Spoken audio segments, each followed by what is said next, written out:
From Chicago's Can TV, a look at the week's events is reported in the newspapers, in the blogs and online, and on radio and TV. This is Chicago Newsroom. Hi there, welcome to the show. It's a new week and there's a new wrinkle in the little scandal swirling around Mayor Emanuel's ex-controller, Amir Ahmed. The Trib is reporting this morning, somewhere in here, that Lois Scott, the mayor's chief financial officer, had business ties with Ahmed for a couple of years before she recommended him to the mayor. But whether this new revelation is going to damage the mayor in any way remains to be seen, of course. What might be more damaging for Rahm Emanuel is the rising tide of criticism that you can kind of feel coming up everywhere, that he's not getting much done, that he's all about press releases and making bold claims, like Fran Spielman's piece, and a very interesting piece recently in the Sun-Times, and she listed highly touted programs that have fallen short or not gotten off the launching pad. Remember the Infrastructure Trust, or the 1,000 new cops? Well, it kind of got us thinking about how we mention the mayor almost every week right here on the little show, but it's been a while since we asked that Ed Koch question. So how's he doing? And we're going to find out how he's doing because we've got some, oh, what a surprise for us. Oh, thank you. Ladies and gentlemen, I'd like to take a moment out of our busy broadcast schedule to remind you that this is our 3rd anniversary show right here on Chicago Newsroom. We've been doing this for 3 years. With special 3 effects. years. And we have special effects. We were going to digitize it, but we decided to save the money for the stipends we give our guests. Tom McNamee is one of those guests. He is the editorial page editor of the Chicago Sun-Times. Been here many times before. Glad to have him back for the birthday show. Tom, thanks. And of course, our old friend Carol Felsenthal, Chicago Magazine, The Hill, blog, and lots of other things, author in her own right, and always so happy to have you here, Carol. Thanks. Yes, it is our 3rd anniversary, and thank you very much to Can TV for believing in us and helping us get this show going, and all the help that we continue to get. And I hope that if you think this was an elaborate celebration, wait till you see our 4th anniversary. It's going to really be something. So let's talk about You'll this. have helium. No, you see, thank you for pointing out the fact that we're such a politically correct show that we didn't go for helium because we don't want to deplete any more of the world's helium reserves. So we just use regular lung oxygen to do that. We do have a lot of stuff to talk about. And Tom, your paper, your ace writer, Fran Spielman, did a really interesting piece on the mayor. But you know, it's funny. I missed that until yesterday. I was on vacation. I was gone until yesterday. And so when I got your note, I went back and read Franny's story. Yeah. And you know, can I just say something about Fran Spielman before I say anything about it? It's not going to be critical, is it? No. Well, you know, I work with Franny, so if I was critical, I'd probably keep it to myself. But honest to God, when you read a piece like that and you think about this is a woman who has to go back there every single day. Yeah. And every day, the urge to co-op, to sort of go along and get along has got to be so great. You work in this little culture, this little environment. And I've been watching Franny now for as long as I've been at the Sun-Times, which is 30-something years. And she just goes at it. I mean, this piece that she wrote, I think was September 1st, was extremely critical, and I thought in a very fair-minded way. I did too. She didn't say that Rahm Emanuel's agenda was wrong. It was more about style and about overselling. And I think the overselling is the thing that I personally get a sense of all the time. I mean, when Rahm sits down, he tells you what he's going to do. He always tells you for one reason, and then you get a gut feeling it may be for another reason. So, for instance, there's the business, 1,000 cops, he doesn't have 1,000 cops, but he doesn't tell you the truth. The speed cameras, the Tribune story, that's for safety purposes, but it's fairly clear that it was at least as much, probably more so for money purposes, The congestion fee that Franny mentioned, they sell it to you as a way to discourage a $2 little extra tax for parking on the street. The idea is to discourage congestion. You have fewer cars in the street, but everybody can see that it's also another way to raise money it's another revenue producer. There's nothing wrong with this. There's nothing wrong with trying to find revenue. But just say what it is. Just say what it is. The city's having tough times. They need to raise money, and just be straight up. I mean, it has a twofer effect, and say so. And I think that's the sort of the thing that frustrates me. And you know, and if I may say, the thing that brings it home to me is every time I get one of these emails from Choose Chicago, which is a new tourism agency for the city of Chicago, it seems to me that there's some sharp people trying to do a good job there, and their agenda and their strategy, they've come in and talked to us. That's Desiree Rogers. Yeah. And the things they come and they tell us what they're up to, and you know, it makes a lot of sense. Right. But because it comes out of a city hall that has a tendency to oversell, every time they send me their email about how many more visitors have come to Chicago and how many hotel reservations have been made and how much better things were than last year, what runs through my mind, and I think it runs through every reporter's mind, is I don't know. It might be true. Yeah. I don't know, because they have a tendency to push it. And when you look below the surface, it's maybe not quite what they say. So I'm not saying Choose Chicago is making it up. But my first reaction is always, this is one of these press release things. Yeah, I just don't know until I look into it. We have observed on this show before, but I'll say it again for your benefit, that I worked for Mayor Daley. We all know. I've disclosed it many times. Yes, I worked for Mayor Daley for about 10 years. Mayor Richard M. Mayor Daley. Richard M. Daley. Yeah, no, I worked for Richard J. Daley. We were pushing the Crosstown Expressway. No, I'm kidding. One of the rules, one of the hard and fast rules, I don't think it was ever written down, is you can only announce something 3 times. You can pre-announce it. We're going to do this. You can announce it at the day that you do the groundbreaking, and then you can announce it when you've done it.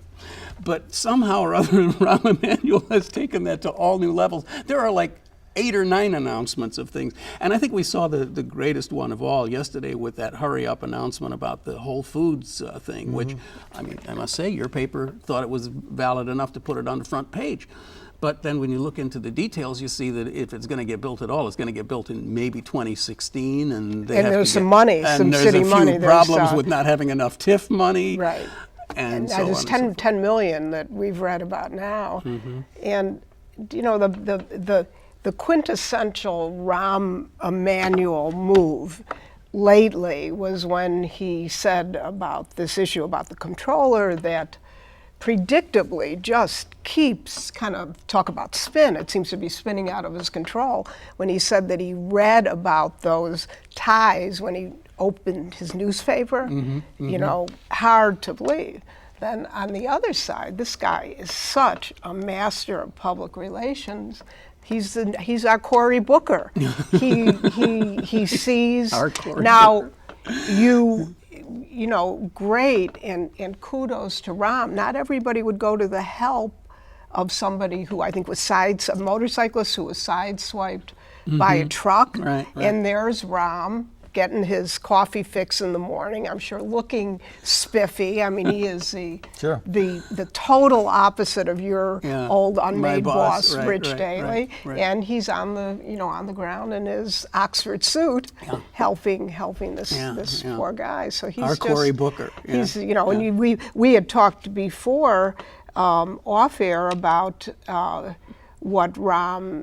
what his plan is for the future. And I think, I believe, and I think that one really has to be very naive to think that Rahm is, sometimes he hardly seems like a Chicagoan, but that he's like Rich M. Daley and Richard J. Daley, who were offered opportunities, cabinet opportunities, grander offices to run for and never did it. Rahm is not that guy. Why should you? There, what possible job could there be that's greater than mayor of Chicago? Yeah. Right? So what do you think he's going for? And one other interesting thing that she just completely ignored your question. Yeah, well, wait. I don't think she heard the question. No, I'll go back to it, but I just before it flies out of my head. That Rahm is helping clandestinely to raise money for his friend Bill Daley in the race for governor. So you have this back and forth. You have this back and forth. I thought he was raising money clandestinely for Bruce Rauner, who that's his other friend. Yeah. Is his other friend, right. and in fact, the Emanuels and the Rauners vacation together. They are more than just casual friends. But the Bill Daley connection is a very interesting one. The chief of staff job, the helping Rahm get into this mayor job so he can get the executive experience that he needs to. Did you ever find to what, run for president? I think he, maybe start out in the VP spot, but I think that's, a starter job. I think his original ambition before he was persuaded to go to the White House was to be the first Jewish Speaker of the House, and that's off the slate now. Even if Nancy Pelosi were to retire, which I think is something that. But who's going to appoint him as their vice president? Not Hillary. She's not going to want him as her vice president. Well, they have a long history, and I think, but certainly a possibility. I wouldn't discount it. Although just in terms of balancing the ticket, they both sort of appeal to the same crowd, the same section of the and they're both from Illinois. The base. They're both from Illinois. They're both big city people. They're both style. sophisticated. Right. They both have an East Coast kind of feel, even though they're from the Midwest originally. I mean, if you're looking for diversity, you have to go somewhere else. Yeah, At least you can appoint. Being a woman herself, that opens the door pretty much anybody else. It wouldn't have to be demographically based, so that's true. And so, Carol, you just got back from New York. You spent a lot of time in New York, I know, and you've been, while you're there, you can't take that hat off. You're a political observer there. I read Fran all the time and online. Yeah. Because she is so amazing. And remember, she's the one who Daley took out a yellow legal pad and promised that he wanted to be mayor of Chicago and he didn't have any. I think it was Fran's notebook that he wrote that. Oh, that's right. Right, I remember. She kept that. Yeah. So, are you seeing are there any lessons that you've learned in this mayoral race in New York? Because I mean, although we are Chicago Newsroom, it's really fascinating to watch how de Blasio has just sort of come out of nowhere in the last few weeks, and suddenly he's the candidate of choice. But he wouldn't be what you normally think of as, he's not your present day Democrat. Really, he's not a Rahm Emanuel wing Democrat. No, he is a he's an old style, conventional liberal, proud of it. He calls himself a progressive, and he is running on the Tale of Two Cities platform, which is one that Duvalier ran as Chicago can't be a great city unless it has a great neighborhood theme. And there's a sense in New York, and maybe it's the people that I spend time with there, but there's just a sense of being sick of Bloomberg. Now, when you're in the city, you have the sense that I had when Richard M. was mayor, that the city looks fabulous, and not only that, you have the sense that it's safe. I spent a lot of time on the upper, not the wealthy Upper West Side, but a kind of upcoming neighborhood near Morningside Heights, and then down in that's Brooklyn. Still doing pretty well. Yeah, but it's a very in the two cities, it's the one of the two, neighborhood. Right. One stop instead of two. My son just moved into a 5th floor walk-up unair-conditioned apartment, and the neighborhood is gritty, but you feel fine walking around there all the time. You go down to Brooklyn and you see what Mayor Bloomberg has done on the waterfront. It is spectacular, and yet my informal polling of people who I meet and talk to while I'm there is, enough of Bloomberg. He snuck into a 3rd term, which is nothing by Chicago standards. Why are they fed up with him? They're fed up with him because they think that he cares about the Upper East Side brownstone dwellers, as de Blasio has in one of his ads. These are people who have housekeepers and nannies. Do you have a housekeeper and a nanny? And that Bloomberg is somebody who has protected the people with money and made them do very well, and that the people who are middle class or who are searching for affordable housing have been left out out in the cold by him. So you get a de Blasio figure who is the anti-Rahm and the anti-Bloomberg, who is suddenly doing so well that he could perhaps avoid a runoff. And it's going to be interesting. I think he will be in a runoff, but he'll be in a runoff, and he could be the next mayor of New York. So, I mean, the reason for asking about this and bringing this up is it does beg this question, the Ed Koch question, about how's our mayor doing? I mean, am I wrong about this? I just think I sense that there has been a slowly rising tide of criticism of the way he's been handling things. He's been in office for more than half of his term now, and there's not a lot of, am I being unfair? There's not a lot of accomplishment there, is there? Well, you know, when you run in a big city, and a big city that is going down the tubes financially, I think that's accurate that he's going to have a $1 billion pension debt in another year and a half. When you run a big city where the population's been in decline for a couple of decades, and the school scores are in the basement, and were in the basement before you came in, and where the crime rate was 600 people per year murdered well before you came into office. I would, you know, and I say this in defense of Rahm, even as because I don't want to look like I'm an apologist for the guy, because I was just telling what a difficult person he can be to work with. I would ask people, find me the mayor who in less than 2 years, or in about 2 years, can do anything about that and look like a hero. Just find me that guy. Find me the guy who can put 1,000 new cops in the street, who can increase his test scores that quickly, who can make that infrastructure thing work as quickly, if it's going to work at all. I've always been skeptical about that. I can, you know, there are things I'm very critical of Rahm. I don't know why DePaul had to have a basketball stadium over by McCormick Place. And there again, that's another example of trying to sell it as one thing and it's really for another. Tried to sell it as good for the convention business, but I think it was just for DePaul. So I'm frustrated by him, and I think he has a confrontational approach that's not always necessary, certainly with the schools. I mean, just some sort of acknowledgement that teachers don't get into his business to get rich, like most of his friends who fund his campaigns. That would be nice. That said, I think the agenda's right, and I think it's a little too early to be overly critical about his accomplishments or lack of. It is unfair, 2 years. I mean, Rich Daley had 22 years almost. But he was Rich Daley was kind of the shambling guy, you know, slow in thought, not quick on his feet. You know, got into these twisted, tangled explanations of things. Rahm, if there's a word that describes him, it's impatient. And I think, you know, that's why, as Fran put it, he overpromises.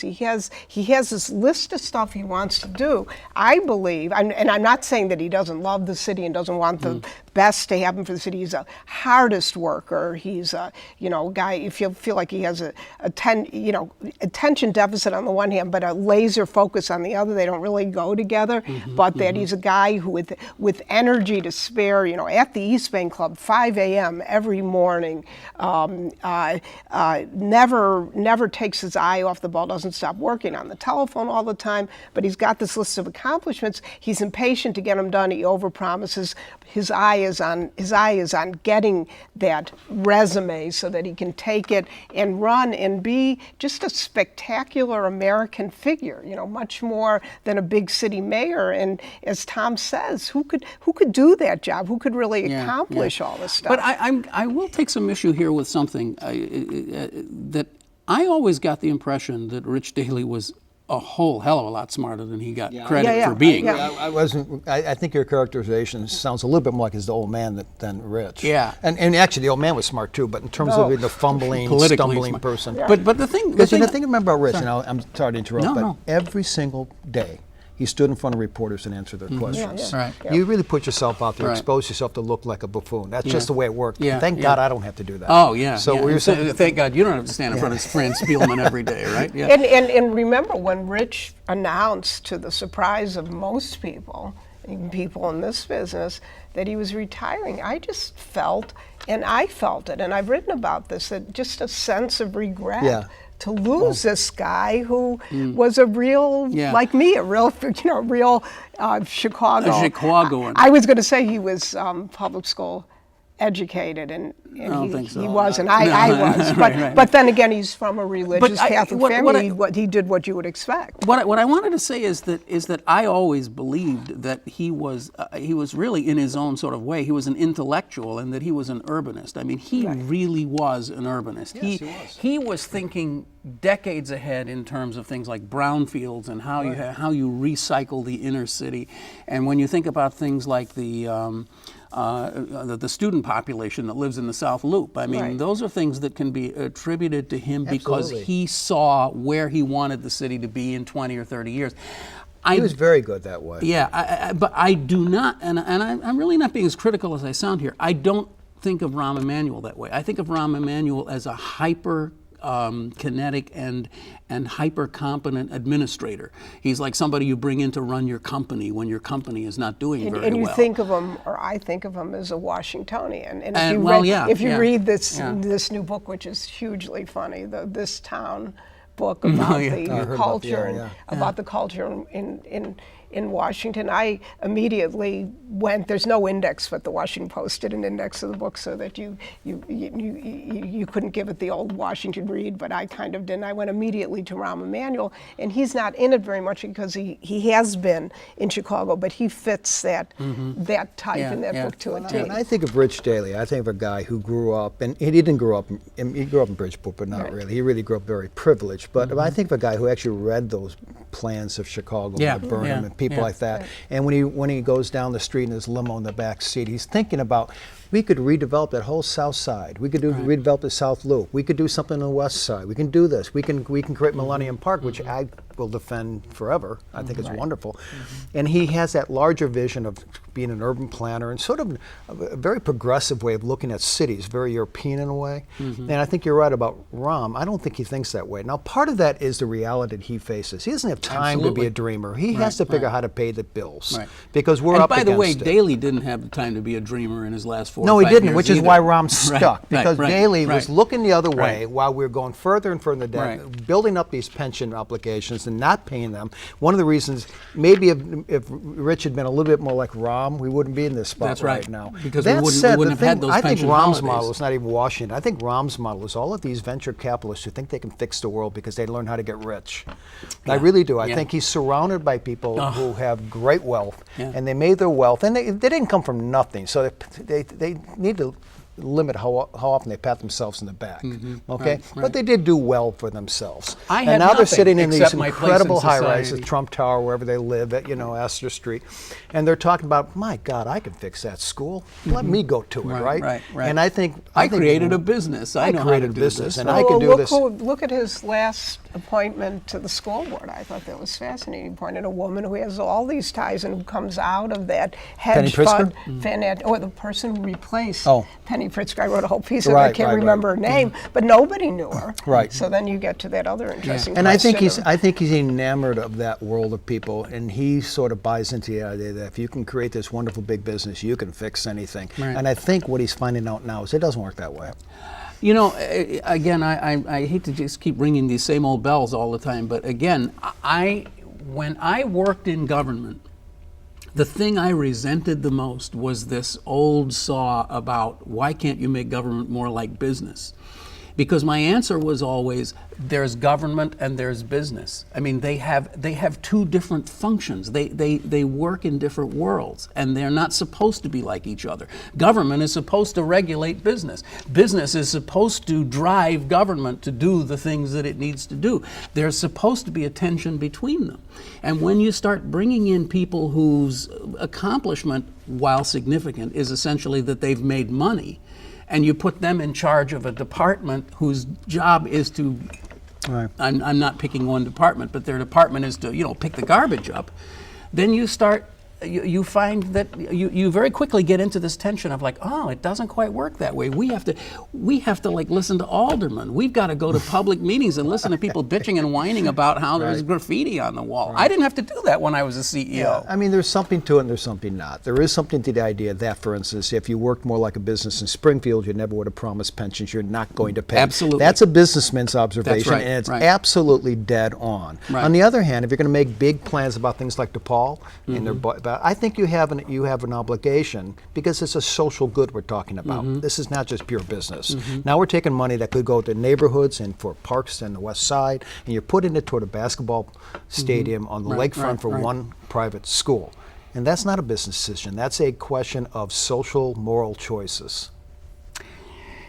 You know, I wanted to ask you specifically about food deserts and the 1,000 new cops and the garbage collection grids and all that. And we've really just kind of stayed at this 10,000 foot level here for the whole show, which I guess is okay. But let's just zero in on one other completely different thing. We always give short shrift at the end of the show to the governor's race, and I want to get your take on this. We have a very interesting dynamic right now. We got Quinn versus Daley in the Democrats, and we've got Brady versus Rutherford and Rauner and Dillard in the Republicans. And I keep wondering if it isn't maybe possible that a Republican could squeak in on this. I think, well, the interesting race, in my opinion, is the Quinn-Daley matchup. And I think that Quinn is being underestimated. I do too. I'm waiting for the Daley commercial or the Daley press conference where he tries to attach the $700,000 copper-clad doors. We'll be hearing about those doors, in won't we? Springfield. I mean, he's giving. They're very they beautiful. Look great. Doors. Yeah. They look great. Yeah. And we haven't heard the prices of the chandeliers. And it's going to get worse. It's going to get worse. You just know it. But and that'll hang on Quinn. I think because Quinn was the person who was in charge, and it went by his desk, and Quinn is in many ways he's a feckless individual, but I still think the idea of a Daley being palatable to people downstate is pretty. Roger Simon, the columnist, he always says this. He says we get so complicated in our analysis of predicting these things. He says as awful as it may sound, it comes to who do you like most. He says it really is that simple. And who do you like most? You like Bill Daley or do you like Pat Quinn? Frankly, I don't think that's much of a contest. Right. I mean, no knocking Bill Daley. I'm sure he's a fine person, but Quinn is this likable, populist guy even now. Bill Daley he's a Daley. When I did a long profile of Bill Daley when I went to interview him in this football-sized field office at the Chase Bank, and the first thing I noticed, he is so different from Rich. He has manicured nails. He has on a very expensive suit. I dropped something. He had to bend down and pick it up. I saw he's wearing an Hermes tie.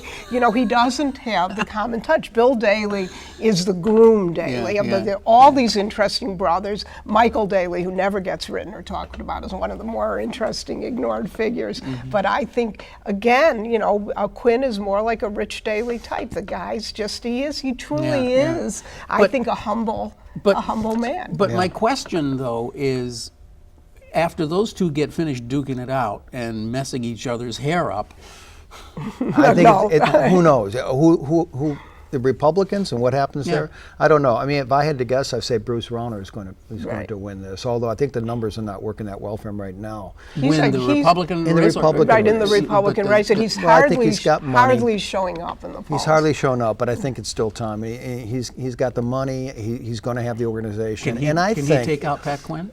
Well, that's a good question. I think possibly so. And, there is this feeling that I was sort of mocking before, that somehow we need to have more of a business-like attitude toward government. And Bruce Rauner brings that. He does.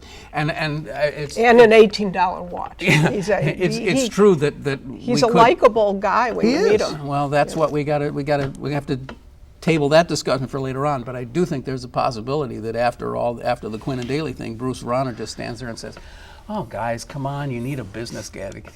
And if Daley wins, I think Daley could beat Bruce Rauner because he's a bigger name. He's got the organization, whatnot. But I think if it's up against him and Quinn, it's going to be a fascinating ideological sort of clash. Gotta go. We can't stop talking. Oh, sorry. You've been watching Chicago Newsroom. It's a community service of CAN TV. You can watch us anytime, and you can also right here, this address. You can find us on iTunes and watch us anytime, or you can download us. Hope you'll do that. Happy birthday to us. Happy birthday to you. We'll see you for the next year or so. Thank you so much, Tom. Thank you so much, Carol. We'll see you next time on whether you like it or not, right here on CAN TV. I'm Ken Davis. Thanks. Bye.